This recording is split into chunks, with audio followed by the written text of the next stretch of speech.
4 rules for newspaper headlines. When you write a newspaper report, you should remember 4 rules for headlines. ന്യൂസ്പേപ്പറിലെ news നിങ്ങൾ ശ്രദ്ധിച്ചിട്ടുണ്ടായിരിക്കും. അതിലെ headlines it is very short and attractive. Let's listen 4 rules when you give a title to a news. First, use simple present tense for past events. കഴിഞ്ഞ കാര്യത്തെക്കുറിച്ച്, അതായത് പാസ്റ്റിൽ നടന്ന ഒരു കാര്യം news പേപ്പറിൽ വരുമ്പോൾ അതിൻ്റെ ടൈറ്റിൽ സിമ്പിൾ പ്രസൻറ്റ് ടെൻസ് ആണ് യൂസ് ചെയ്യുന്നത്. For example, look at this title. Rain toll rises to 131 over 73,000 pilgrims stranded. Rain toll rises to 131. That is simple present tense. Present tense is used in the headlines to highlight the urgency and to give importance to the incident. വളരെ ഷോർട്ടായി പറഞ്ഞാൽ കഴിഞ്ഞ കാര്യത്തിൽ നടക്കുന്ന news എഴുതുമ്പോൾ അതിൻ്റെ title simple present tense ആയിരിക്കണം. Another example, rupee follows global slide, hits all-time low against dollar. Look at another title in the newspaper. 2 thieves jump off building 7th floor, die. Second rule, avoid auxiliary verbs in the headlines. Auxiliary verbs ഏതൊക്കെയാണെന്ന് നിങ്ങൾക്കറിയാം.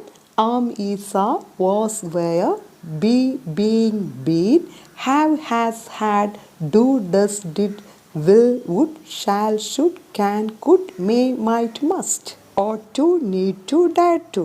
ഈ auxiliary verbs ഒന്നും സാധാരണ ഹെഡ്ലൈൻസിൽ include ചെയ്യാറില്ല. Look at these headlines in this news paper.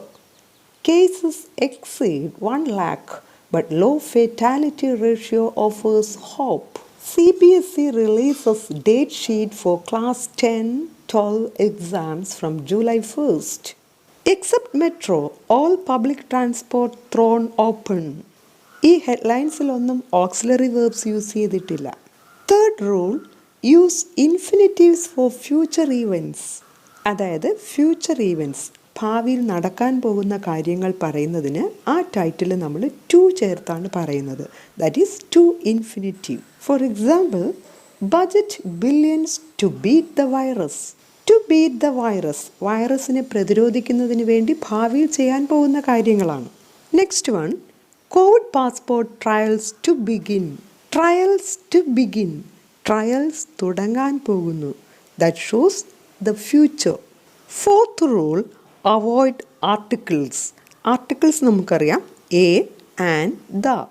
ഹെഡ്ലൈൻസിൽ articles സാധാരണ use ചെയ്യാറില്ല, എന്നാൽ ചില ഹെഡ്ലൈൻസിൽ ആർട്ടിക്കിൾസ് കാണാറുണ്ട്. ഹെഡ്ലൈൻ്റെ മീനിങ് അനുസരിച്ച് ഈ പറഞ്ഞ കാര്യങ്ങളെല്ലാം അവോയ്ഡ് ചെയ്യണമെന്ന് പറഞ്ഞാലും അതിൽ ചിലത് യൂസ് ചെയ്യാറുണ്ട്. Look at this headline. Intense lockdown in Tamil Nadu, fresh guidelines to be issued. Doctors flag post-COVID issues as patients fail to take it easy. News paper report എഴുതുമ്പോൾ അതിലെ ഹെഡിങ്ങിൽ ശ്രദ്ധിക്കേണ്ട 4 റൂൾസാണ് ഞാനിന്ന് പറഞ്ഞത്. ഹെഡ്ലൈൻ കൊടുക്കുമ്പോൾ, അതായത് ടൈറ്റിൽ എഴുതുമ്പോൾ ഈ കാര്യങ്ങൾ പ്രത്യേകം ശ്രദ്ധിക്കുക. See you soon in the next video. Bye bye.